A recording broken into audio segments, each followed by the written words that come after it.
ये सारे संसार की हालत देखकर क्या दिल को दर्द होता है? क्या सोच रहे हो कि दुनिया की हालत क्या हो रही है, दुनिया क्या कह रही है? सोच रहे हो? देख ले तेरे संसार की हालत क्या हो गई।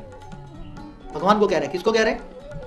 देख ले तेरे संसार की हालत क्या हो गई भगवान, कितना बदल गया इंसान।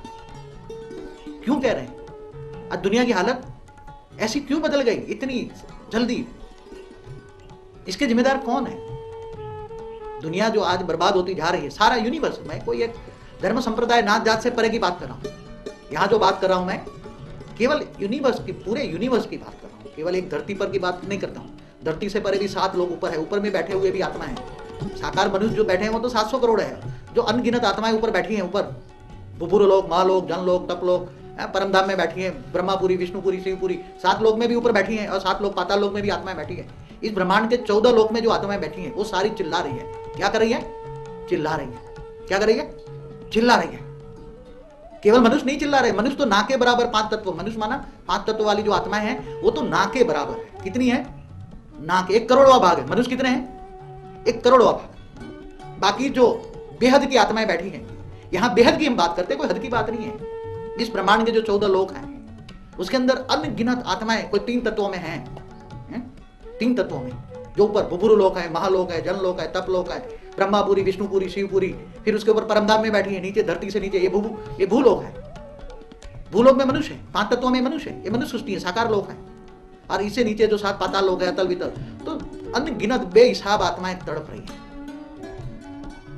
तो इसके लिए आपको ये क्यों हो रहा है, कैसा हो रहा है? भूलोक में जो दिखाई देता है, 5 तत्वों में जो दिखाई देता है वो तो भूलोक है। 5 तत्वों में जो दिखाई देता है ये तो 5 तत्वों में इन आंखों से जो देखते हैं वो तो 5 तत्व वाली बात है। मगर इन आंखों से जो नहीं दिखाई देती, जो अव्यक्त दुनिया है, जो व्यक्त नहीं है, जो इन कैमरे में नहीं आ सकती, जो 5 तत्व वाले के कोई भी साधन में वो नहीं आ सकती, ऐसी जो अव्यक्त दुनिया है वो भी चिल्ला रही है। व्यक्त दुनिया भी चिल्ला रही है, अव्यक्त दुनिया भी चिल्ला रही है, सब चिल्ला रही है। उनका कारण अगर समझना है आपको तो भारत के शास्त्रों को टटोलो। भारत के शास्त्रों में सब कुछ बातें लिखी हैं। क्या लिखी है? ये एक ब्रह्मांड है।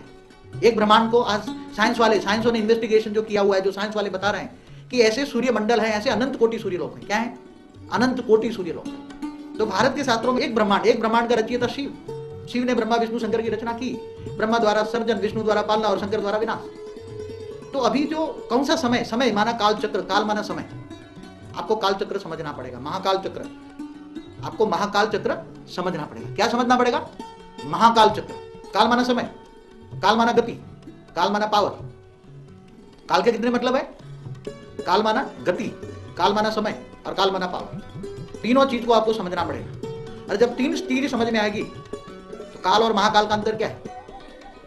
तो जैसे एक ब्रह्मांड है, एक ब्रह्मांड का रचयिता शिव है, एक ब्रह्मांड का रचयिता शिव है, ऐसे अनंत कोटि ब्रह्मांड है। अनंत कोटि ब्रह्मांड का शिव का रचयिता भी, शिव को एक परम आत्मा कहते हैं। क्या कहते हैं?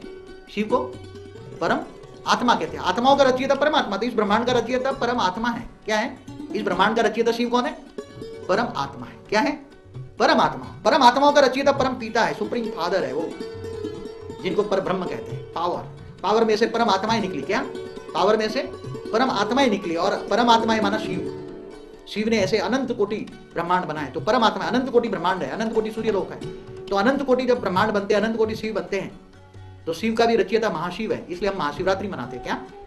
महाशिव, महाविष्णु, महाब्रह्मा, इन सबका राज समझना पड़ेगा आपको। अनंत कोटि ब्रह्मांडों की उत्पत्ति कैसे हुई? परम आत्मा भी, शिव की भी रचना कैसे हुई? शिव और परब्रह्म अलग चीज है, जो शास्त्रों में सब मिक्सअप कर दी है। शास्त्रों में भी थोड़ी मिक्सअप है। शास्त्रों को समझने वाले अभी, क्योंकि इतनी ताकत किसी में समझने की रही नहीं है।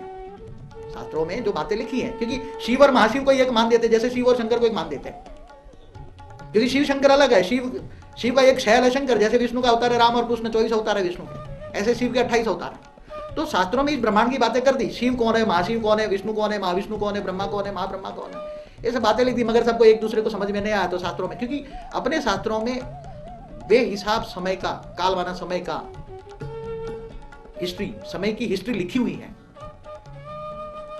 अनंत कोटि ब्रह्मांडों की रचना। तो अनंत कोटि ब्रह्मांडों के रचयिता है परमात्माएं माना शिव। तो परमात्माएं जब जीव बन जाता है, शिव जब जीव बन जाता है, तो शिव जीव कब बन जाता है? पहले तो एक ब्रह्मांड की अपने एक ब्रह्मांड है। इस ब्रह्मांड का शिव निराकार परमात्मा ने, परमात्मा थी क्या? उसमें परम तत्व थे। तो परम तत्व से शिव ने निराकार एक संकल्प किया, मैं एक से अनेक हो जाऊं, तो शिव शक्ति बने। शिव शक्ति फिर विष्णु की, फिर ब्रह्मा की, आप सारी हिस्ट्री वो है उसमें देख लेना कि महाकाल चक्र के बारे में बहुत कुछ कहना है आपको, महाकाल चक्र समझाना है, केवल काल चक्र नहीं।